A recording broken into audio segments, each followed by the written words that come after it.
Welcome to Title 24 presented by NBC Sports. I'm Ricky Carmichael, sitting with my man, Ryan Villopoto. And first of all, we got to thank our great partners, United Motorsports, Quad Lock, Boxo USA. We appreciate you guys.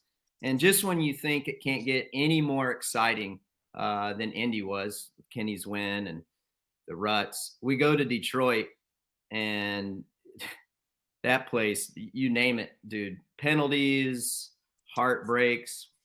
What's the reaction, bro? I mean, we've been there's been no short of action this year. We show up at Detroit.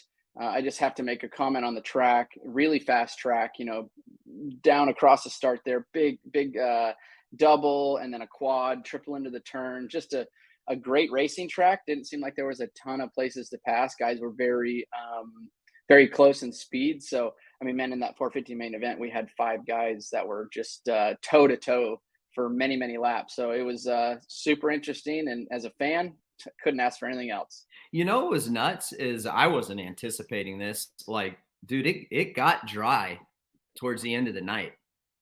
Yeah, you could really see, Ricky, guys coming out of the turns and sliding, just leaving like a shiny patch, 3-4 feet long. So I actually was talking to somebody midweek this week or beginning of the week this week, and they were running, I guess I seen the tire. It was a new tread pattern. I was like, oh, that's a new tire from Dunlop. And they're like, yeah, we're running 14 PSI of pressure, which is high for front tire pressure sometimes. And it, like I said, new tire pattern, probably different compound. I didn't really get into them with it, but it was new to me. And I guess they ran it at Detroit, and it really helped with that front end traction. I think we just get into it. Sexton, we got some sound on tape from Sexton from the podium, and it was pretty interesting what he had to say. Basically, he was admitting that he jumped on the red cross flag, but let's hear what he has to say. Yeah, I mean, there's honestly not much I can really say. They're pretty much going to do whatever they want at this point. I feel like I was in the right of way. Dean was down, but with honestly on his bike and riding away, I rolled the double, the first one, and then I jumped the second one where there's nobody down. I was a little bit confused on what to do, but at the end of the day, they're going to make their decisions on what they think's right, and I feel like I was in the right of way, but I guess we'll see. I don't think it was going to change the outcome of the race at all. I feel like I pulled away from the guys behind me even after that, so I was just, like I said, it was a good race, and not going to let that put a damper on the vibe.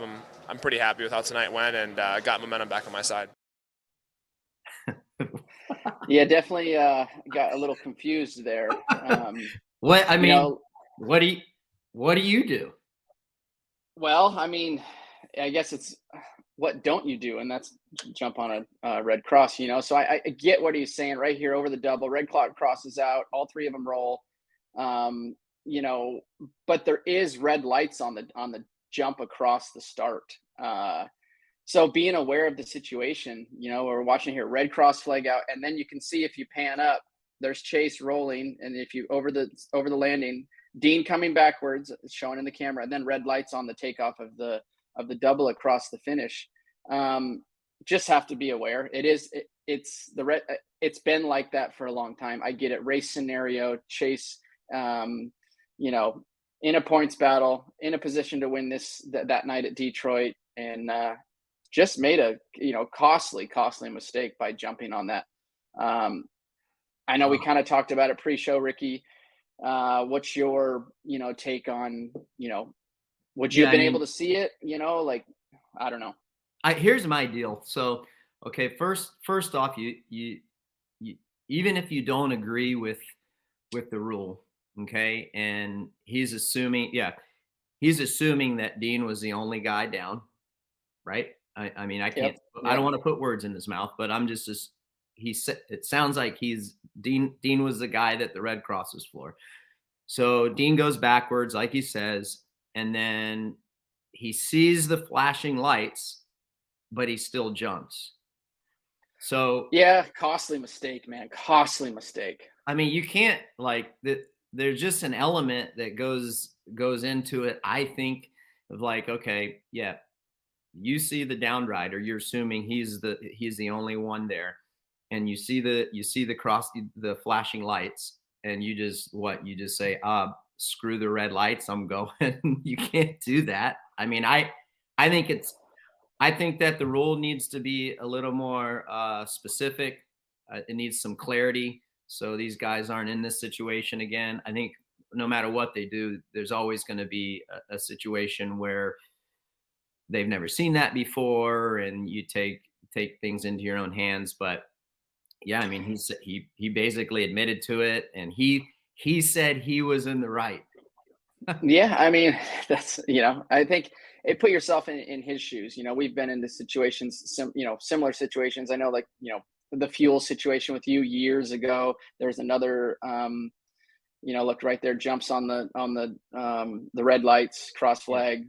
I was in a similar situation at one of the races. I don't know if it was St. Louis or it was a back east race, but they had the red cross flag out over the triple. We rolled the stadium triple, and then there was a dragons back into a right hand 90, and it was me, James, Chad. Everybody was really close, and I rolled, and then yellows were still out. We were after the fact of the red cross, and I still were wheels on the ground, but just went faster and made the pass entering the turn. So if you look back on it, that's a problem with the rules, the gray area. Like, I probably should have been penalized, so it's times when they let guys like me off or anybody off, and then all of a sudden they come back and they penalize here. So then it's this weird position to be in of, we're going to penalize him and we're not going to penalize him because this was different. But they're all very similar. It's tough to be in those shoes that Chase is in, because he feels like he did everything he could and everything right.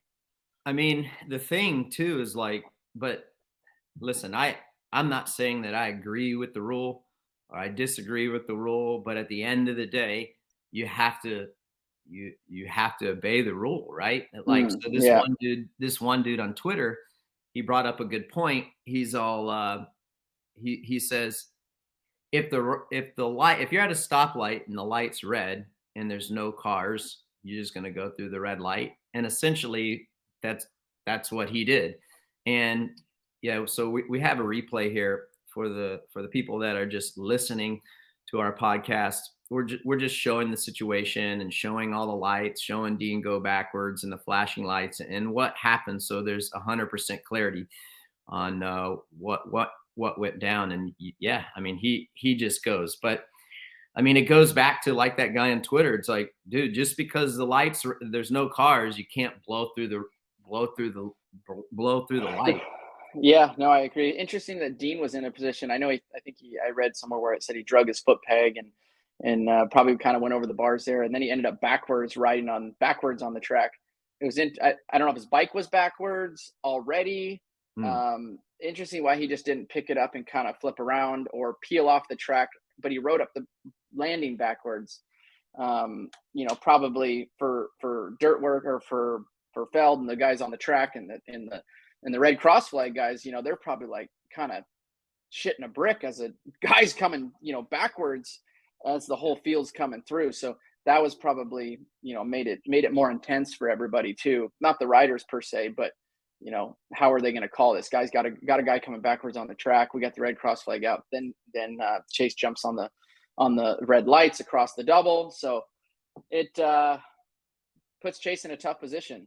Yeah, I mean, there's a lot happening. To your point, yeah, you got cross flags going everywhere. You got lights flashing. You got dudes behind you trying to chase you down, and you see Dean there. But at the same time, I think how I would have reacted is if I'm not sure, I'm gonna chill and pay attention to the lights. I mean, it's easy for me to sit here on Tuesday and talk about what I would have done, which is what he should have done, but like err on the side of caution and whatever you do, don't leave it in the hands of the refs. Yeah. Try to cover all your bases before the refs get involved, because that's when the gray area gets very thick. And they want to do the right thing. So, like I said, those guys on the track with headphones, pull the red cross flag out. Those guys have got 100 things going through their head. So It's probably a very tense moment there for a while for everybody except for Chase, it looks like. Hey, do you think do you think that they should keep the red cross flag going and the red lights going so that everyone has to serve that caution, or serve that, I wouldn't even call it a penalty, but serve that caution, rather than like those first five guys came through and then they were like, what's your thought on that? Well, I think the red cross flag needs to be pulled out, obviously, when we need it. So to me, here, Dean's already up. I feel like, yes, he's going backwards on the track, but this jump fades way to the left. Honestly, nobody was on the ground. Nobody was hurt. It's not like there was Alpinstars medical unit on the track assisting this rider. So I feel like they could be more careful on when and how quick they pull the red cross, especially, because all that's getting watched from, the tower in the middle, right? So they're constantly watching, when we need to pull this red cross flag. And after the double, and to Chase's point, he kind of knew what the incident was. He knew where it was. He seen Dean as he passed coming opposite direction. And then after that, there was nothing after the double. So I think that, the red cross flag could be the rule, or the leeway with that is like, hey, they're on the track. There's a guy down. Right. He ain't moving. Like, Dean was already up off the track. I feel like they could have probably not pulled the red cross, maybe just been really heavy with the yellow.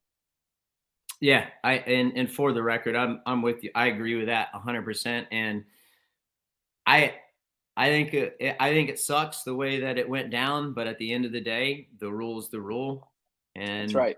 You have to follow the rule. You don't, like, it's like I was explaining, it might have been on a group text with us. It's like, yep. Listen, I don't think the speed limit needs to be 45 mile an hour on a 3-lane road, but that doesn't mean I can go 60. Yeah. I go 60 sometimes? Probably. But, I'm assuming that risk. So anyhow. Yep. And when you're under a magnifying glass there, Ricky, right? Like, a stadium floor is only so big, and and then you're in a top 5 group like that, and you're under a microscope, right? So any little mistake like that, it's gonna get picked up, Yeah. Oh man. So like AP, just all the emotions, he's so close, like a lap and a 16th away from bagging his first premier win. And dude, first of all, hate it for him. Tough time, emotional. My heart was breaking for him, but dude, we got some sound on tape, but thank you for pulling over and doing that interview. I think he's going to gain so much more respect and so many more fans, and all these young kids watching Supercross. You want to take notes from this guy. The worst possible situation ever, and he still gives time to answer the hard question. Yeah, man. That one hurts. That one hurts a lot. Man, I was riding so good, and I don't know. I didn't stand up in that rut the whole moto, and sat down and put my foot out. And the one time I think it's all right to stand up, it catches my foot and rips me right off the bike. And oh man, I couldn't believe it, flying through the air like that. And I just tried to tuck, and I don't know, man. It was a hard hit. I tried to get back up, and man, the bike was smoking, and I probably could have finished, but man, that hurts. But get back up on the saddle and get back up there at Seattle. I love Seattle, so man, don't count me out. I'm not done yet. Man, I was riding so good. I'm so proud of my riding, and I love these fans, man. I could hear them the whole way. And man, Chase is riding a great race, but it happens. And I'd like to say a lot of other words, but I can't say them on TV. So we'll be back with a vengeance. Starts are good, I'm good, fitness is good. I just got to stay on the bike next time. Man, I'm sorry. He phenomenal. I know he plays up that. I mean, man, he is just like the Dale Earnhardt of our sport. You know, like you said, to take the time to pull over and do an interview for TV for the stadium. Here he is. He must have smashed the radiator. I mean, man, if you go back and watch the replay, he was long darting. He was long darting into that with his head first, and at the last second, he tucked and rolled, which was probably saved him a lot here. You know, he was doubled into the turn here, or rolled into the turn, stood up, foot come off, whiskey throw, and then tucked. So, man, that had to have hurt. Like a ton of bricks coming down. Yeah. Just such a bummer, man. He was riding, like he said, riding phenomenal. He had everybody's number by a big margin. Yeah. Saturday night. It was a hard one to watch. I'm so heartbroken for him. And yeah, to your point, you know, just like pulling over, taking the time, answering JT's question, and just showing us that raw emotion. And for everyone listening to RV and I and watching, like that emotion is what it's all about. That's how special it is to have an opportunity or to be in the position to win a, you know, Monster Energy AMA Supercross race at the premier level. I mean, and RV, you talked about it.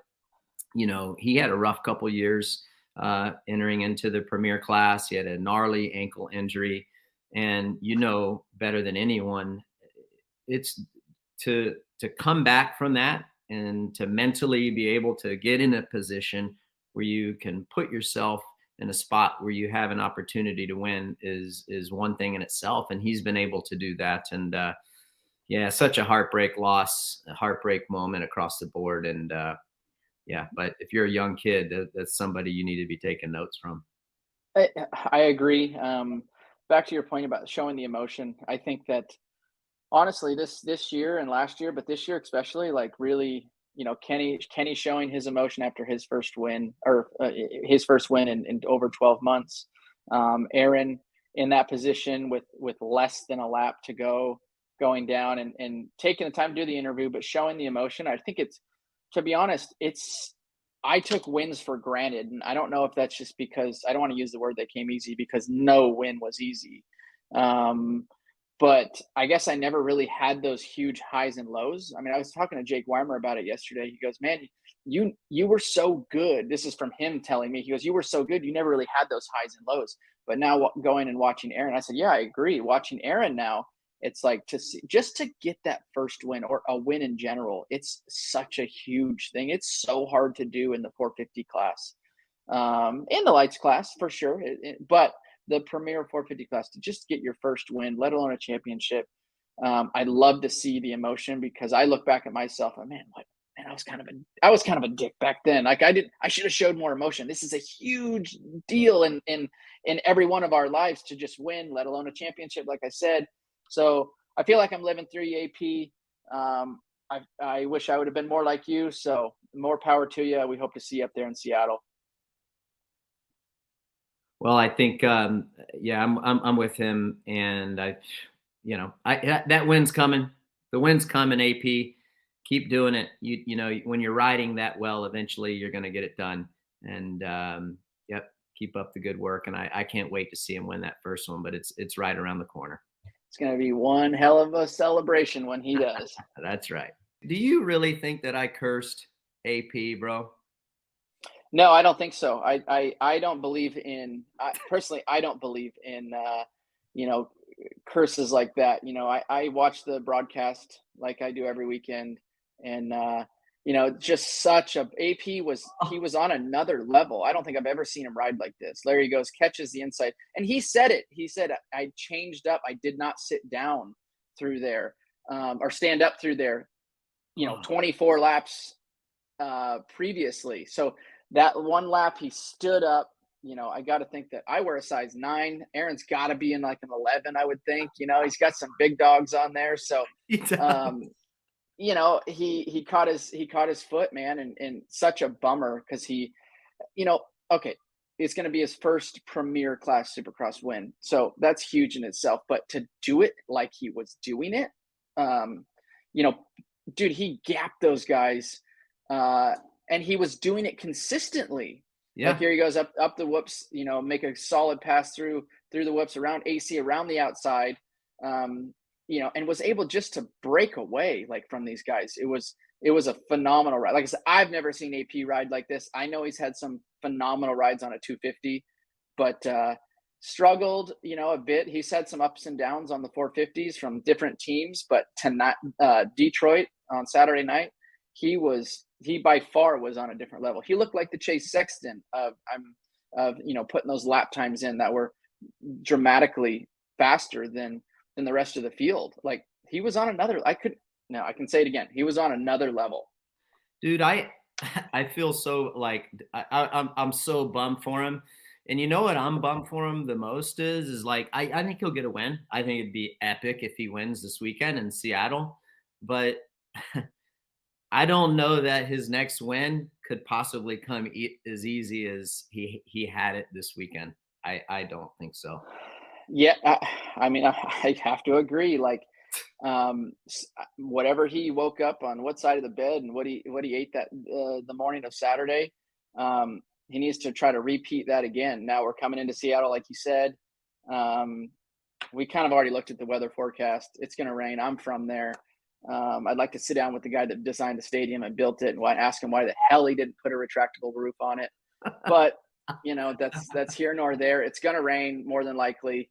And it's going to be a treacherous track if it does rain. You know, mud races, anything can happen in there. And we know AP's good in that. Quit throwing out negative vibes, dude. Like, why you got to say it's going to rain? Like, why don't you like put your superpowers in there and be like, it's going to be awesome?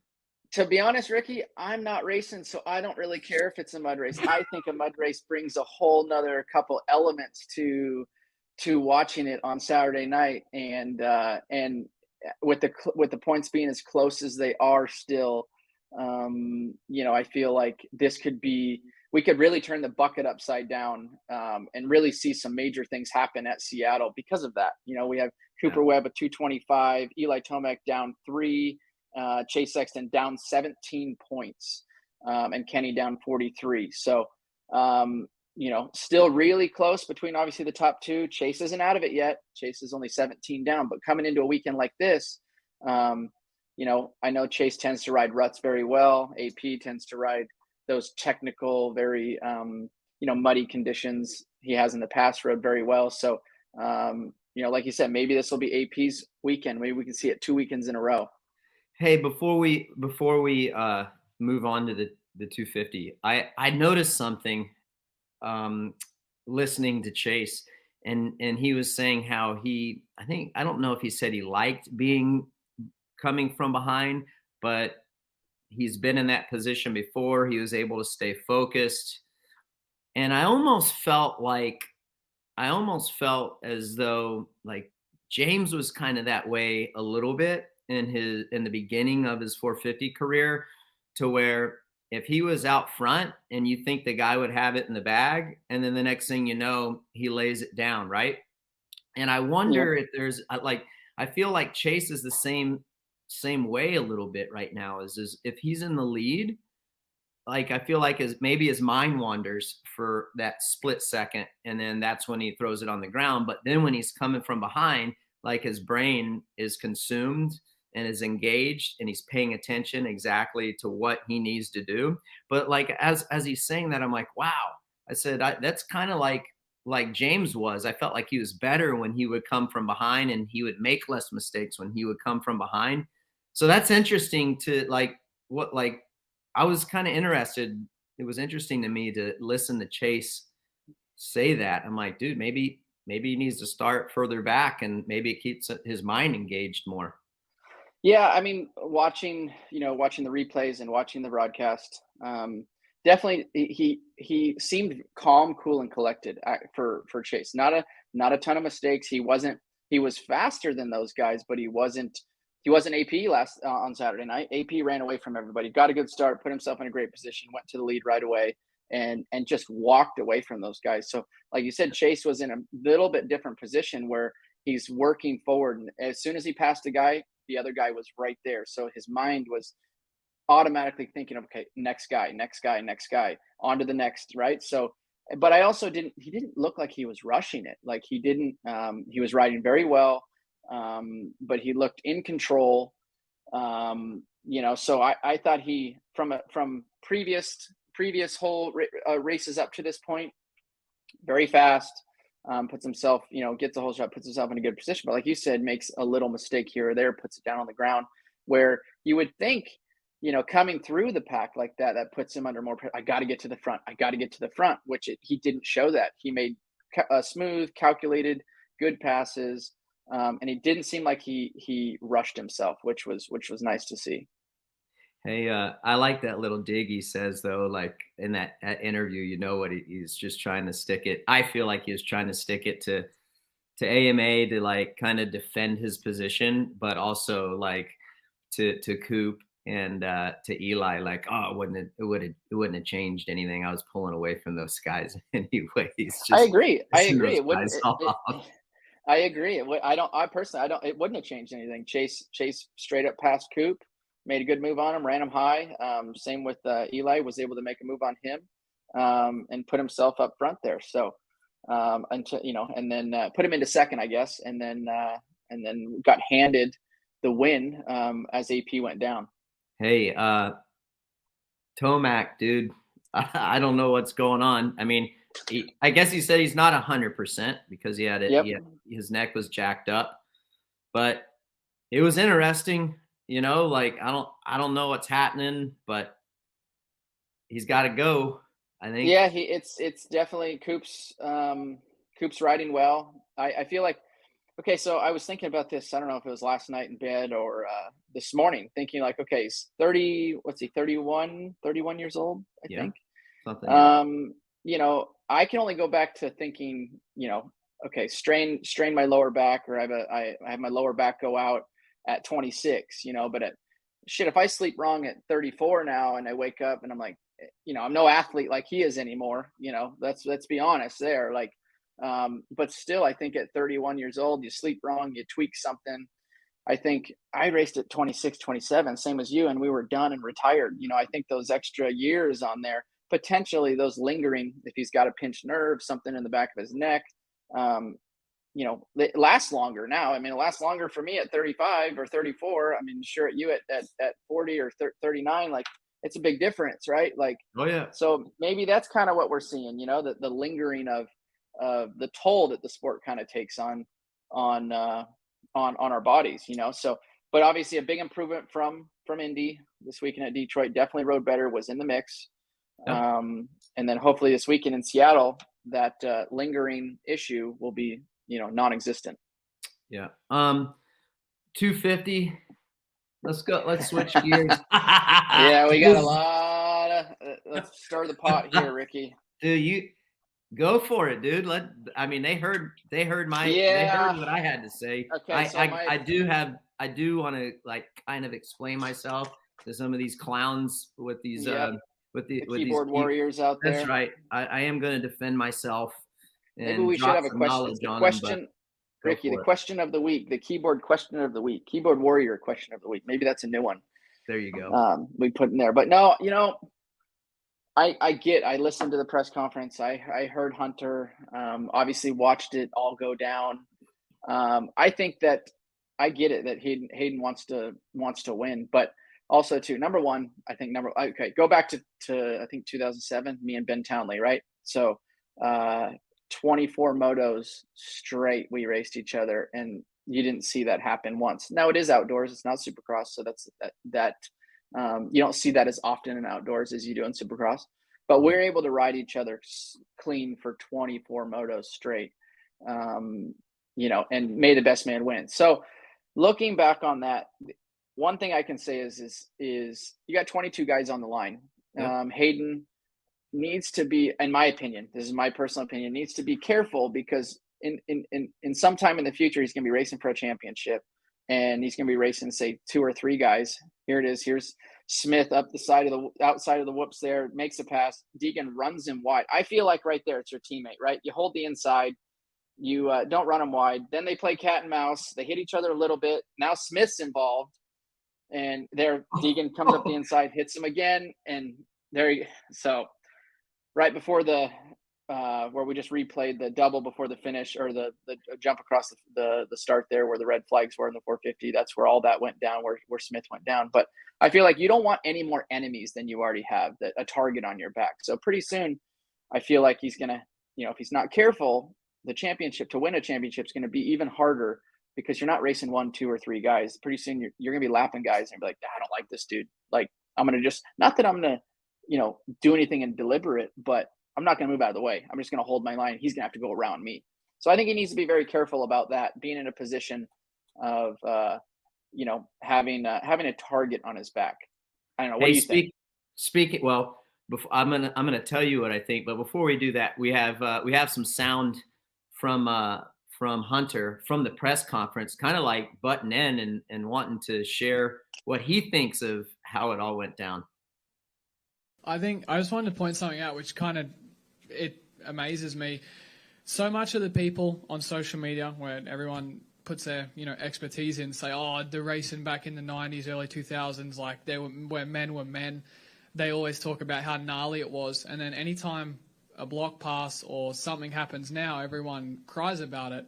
That's just kind of a bit interesting. It's either pick one. You either want the gnarly block passes from 10 years ago, and then when you get it, everyone makes a big song and dance about it. So that's my perspective. I think it's a bit funny how that works. I agree.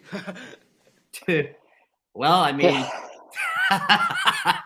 yeah, it's I get his point. I think the icing on the cake to this whole thing is just that they're teammates.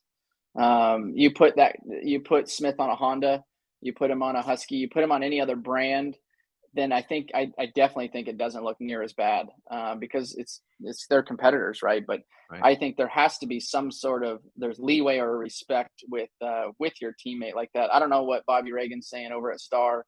I can tell you, if I was the team manager at Star, I wouldn't be stoked on Haiden.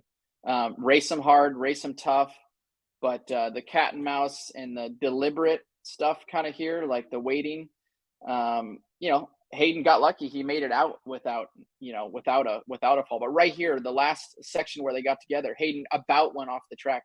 You got to be smart in those situations, not putting yourself in that, and then they both not make the main, right? Or you have to go to the last chance. So I think he just made it out with the skin of his teeth. That's for sure. So, okay. So here's what the way that I look at it is, he's a rookie. He got caught in the hype. I think it was just one of those moments. He's probably like, holy crap, I'm going to go back and forth. To your point, cat and mouse. Do I agree with what he did? Of course I not. Of course I don't. Is it going to happen where he's at in his career? Yes, I still think he's going to be put in these positions because he's still learning, and he's going to know, to your point, I think he's smart enough to understand that a year from now, he's going to need favors, dude. He's going to be coming through the pack. And he needs a guy to give him a little bit of room to get up there so he can get the championship, to your point, like the champion's mentality and thinking. I think he has that kind of thought process. I just think he's young. I think, was it stupid what he did? Absolutely. But I think if he was in that situation again, I don't think he would do it again. If I was coaching him, I would have been like, hey, don't do that. It's your teammate, blah, blah, blah. This is why you don't do that. And I would explain to him, like, look at the time you lost. Imagine if that was the main event and like Hunter was behind you. You're losing probably 4 or 5 seconds right here. You're risking going down, where that first 180 right-hander, he could have just kind of took Jordon a little high right there and basically lost no time whatsoever. Like that's just me coaching him, and that's what I would have told him. But I give him a little leeway just because it's going to happen. I didn't like what he did, but at the same time, you know what, dude, he's young.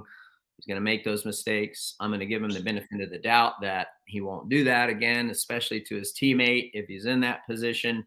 So that I just kind of chalk it up to he got caught in the moment. I've seen a lot of people on the keyboards just talking about how, he's showing his true colors, blah, blah, blah. But at the end of the day, the dude blocked it out when he got to the main event and bagged another podium.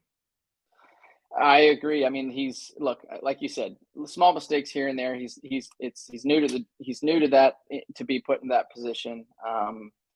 Like I don't see him, like you said, probably doing that again. I just feel like in the heat race, like it could have been played, but young. He's only, hasn't done it, but more. I don't want to say more power to him, but he's doing a hell of a job, right now, holding his own against these guys and really making a name for himself and putting himself in a great position. Like he's sitting top 3 right now in his first ever, championship run. So he's doing a phenomenal job. But yeah, he's clean that up a little bit, and I think he'll be. I don't think you can make that the assumption that true colors. Because he gets in a race scenario, the brains go out the window, and it's happened to me before. Just with different scenario, but it happens. It's happened to all of us. It happened to me. I go back to 1997 Vegas Supercross 125s. I mean, I deliberately went into the corner to try to take out K-Dub. There's no doubt. Like Brian Swink, God bless him. He's like, dude, if he's in front of you, just you got to take him down. If you don't think you can beat him, you got to take him down. And that was straight up deliberate. Now, would I have done that, the next year in 98? Heck no. There's no way. Yeah. You learn. I think it was a learning incident, but that's what leads me to the quad lock case question of the week. By the way, you're going to get a free case, quad lock case for your phone. So make sure you slide into Title 24 DM, give us all your info. But this question comes from the Big Cookie 94. This is a good question. And it says, why didn't Smith just hang back and make transfer? I'm guessing, like, why didn't he just hang back and wait for the pass later? He says, I feel he was 100% at fault. Okay. Well, thanks for the question, Big Cookie 94. Well, right there, he's completely out of control. I don't think he was ever going to make like this.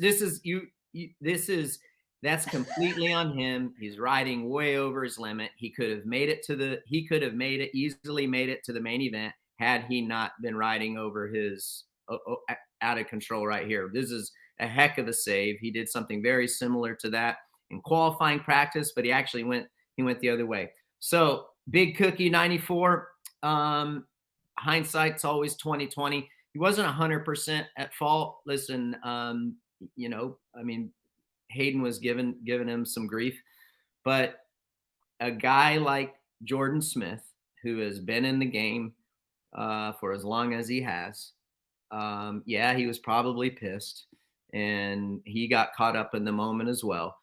He should have waited. He could have easily passed Haiden in the whoops the next lap. And he should have just taken his medicine and it's like, all right, whatever, be the bigger person and wait and pass the guy. Like I said, the next lap to the whoops, he was clearly faster there. That's what I would have done, but hell, I've been racing 10 years. I raced 10 years, but probably would have done exactly what Jordon did if I was a rookie, but Jordon is far from a rookie. So that I was going to say Jordon, and he tried to retaliate. And he probably should have waited. What do you think, Ryan? Yeah, I do. Hayden's the rookie here, and Jordan's been in this class for a while now. So, to your point, like, should have been a bit smarter in that scenario. I've been okay. I just caught him 4 or 5 bike lengths in the whoops. So, and then Haiden ran him wide right after the whoops, and then right there should have been okay. As you drag raced into that next right, 180 into that next right. Like, look, Jordon sucks him up huge here in the whoops. Has way more speed. Then gets run high. And then right here, as he notices Deegan trying to play these games, I feel like that's, as a veteran of the lights class, he should have been, okay, I'm going to sit back here and just blow past him in the whoops again. Actually Haiden got really lucky from not getting landed on by if he would have come over harder to the right when he rolled over that J-Mart could have easily landed on him. So there's a lot of chaos going there. That's back to the point of the rookie and getting into that cat and mouse game. I always try to avoid that. Yeah. That's when things can. Also though, like, and I don't know this, and have you heard anything, RV, of like, I mean, has Jordan done something to him in the past at one of the first 3 races? I don't know. I need to ask him. I'll talk to him. I'll follow You would up, have to think. You would have to think there's something internal going on there, and maybe there's nothing actual real facts of internal beef. Maybe it's just that, hey, Jordan's been here in this class for so long, and here comes this rookie kid into the deal, and he's essentially Haiden's going to take his job. That's what you got to kind of look at here. Haiden's performing every single weekend. Jordan's kind of bounced around from some teams, showed some phenomenal speed over the years. Has put it up on the podium, a handful of times, things like that. But as for the consistency, if you're a star, if you're any one of these teams out there, you're like, Haiden's the real deal. He's coming up consistent. So I feel like maybe that is some of the internal. Maybe it's just inside of Jordan himself. I mean, you'll have to do a little more reconnaissance there at the goat farm to figure out what's going on. Maybe go a little sniffing around. Yeah, but I don't know if I want to go up there. I don't know if I want to go up there. Yeah, so it's look you're gonna love him, hate him, love what he did, and hate what he did, but ultimately it made great TV. I mean, it kept everybody on the seat of their pants. Yeah. Let's take a little time to thank our sponsors. We got some great partners, and we got something new for you guys. Really excited about United Motorsports, 6 locations across Ohio, Kentucky. Check them out. They're also online. They're up and running. UnitedMotorsports.com for your apparel, parts, accessories. They got you covered. Make sure you check them out. BoxOUSA.com and, of course, quadlock.com. There's a promo code. It's going to get you 10% off at BoxOUSA. Use Title24 for 10% off, and at UnitedMotorsports.com. If you want 10% off, use promo code Title24. I know for myself, I like to save any kind of percentage. So 10% discount, hit that promo code. And then, of course, Quadlock. We appreciate you guys. They got you covered. You name it. Phone cases, mounts, screen protectors, chargers, phone stands. Check their website out. They do great stuff. Quadlockcase.com is where you can see them. So we appreciate all you guys and coming on and joining Title 24. We couldn't do it without you. Yeah, Ricky, back to that. I got my care package from Quadlock, so thank you guys. Every mount they make showed up in the mail. So that's awesome to see. And I think also Boxo. I believe that United Motorsports has Boxo in stores at their retail locations. So so get in and check them out. It's cool to be able to go and actually touch and feel tools and things and boxes like that in case just buying them off online. They make great tools and parts for everything, every one of your needs. That's right. They got it dialed. They got the their foams that they have, custom foams where you put all of your tools inside of the drawers and on the top of the box, so it keeps everything organized. Organization is key. So go check it out. If you're at United Motorsports, check out the Boxo, and like I said, go to Quadlock, check out their stuff online. They got a whole bunch of stuff. Glad they got you dialed in. So looking forward to Seattle. It's open air stadium. Could be a plot twist. You guys want to check it out. There's all the details you need. 4:30 p.m. Tune into Race Day Live. That starts at 4:30 p.m. Eastern Standard Time. And then, of course, for the live racing action, it's going to be streaming live on Peacock. That's going to be 10 p.m. Eastern Standard. And, check it out. It's going to be good. I expect nothing less. You can see right there an encore presentation of Seattle. That'll be at 1 a.m. on CNBC. So if you want to watch it on the TV, on a major network, you got that as well. But RV, I think it's going to be exciting. It is. It's like we kind of talked about, like you said, open air stadium. So got to talk about it. We looked at the forecast. It's supposed to rain. As a racer, I know for me, and I could probably speak for you too, is I hated mud races.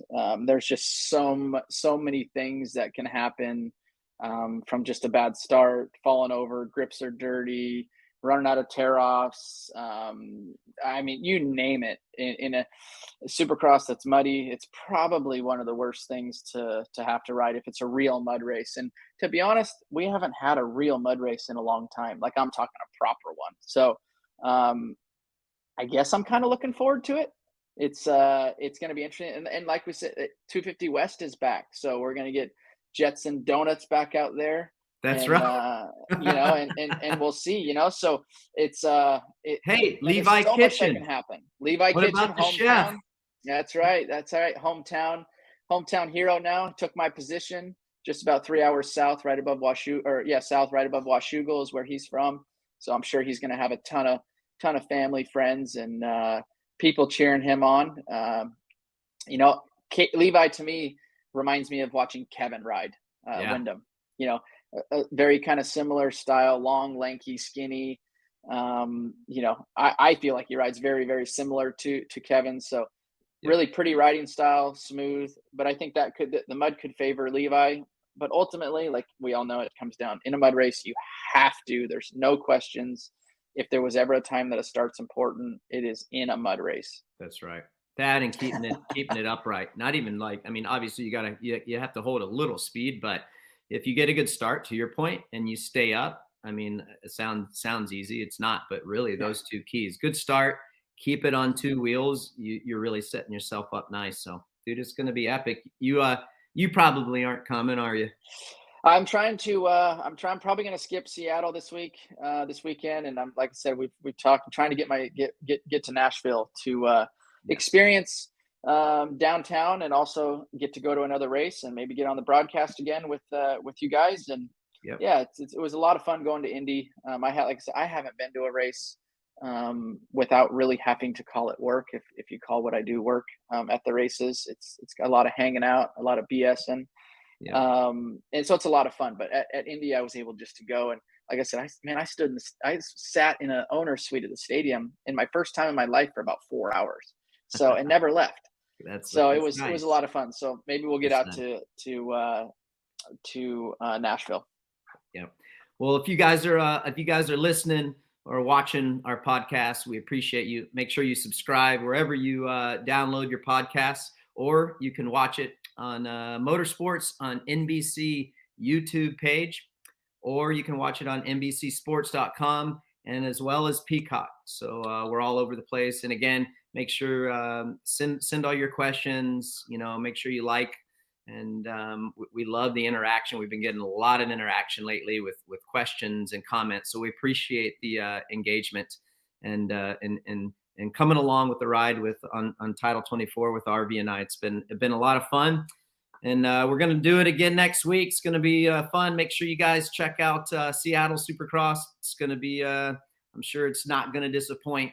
I don't know how we're going to be able to top Indy and in Detroit, but I don't know, maybe third time's a charm, bro.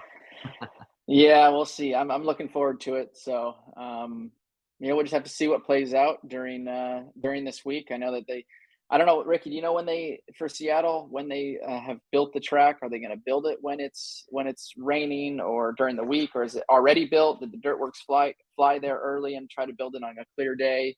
Yeah. Those are all things that I don't have the answers to, and plays a huge role into this weekend. Yep, it does. Yeah, I'm not sure. But I know there's going to be a Supercross race, and it's going to be a lot of fun. So, hey, I'll be up there in the cold and rain. You'll be down in wet California. I'll be in the nice warm booth. That'll be nice. But this is another one in the books, my man. All right. Yeah, no, it's man, this has been a lot of fun, and I feel like every time we're getting better. I got myself a new mic, as you guys can see. That's the right. Watching on YouTube. She sounded really good. Rich, my AV guy, dialing me all in. So yeah, I feel good about it. There you go. It's been a lot of fun, man. I enjoy this. We'll see you guys next Tuesday. Title 24 presented by NBC. It should be good. Hi folks, Lee Diffie from NBC Sports here. If you truly enjoyed what you just watched, you can get more news, interviews, and highlights by subscribing to the Motorsports on NBC YouTube page. You can get it all, so go for it.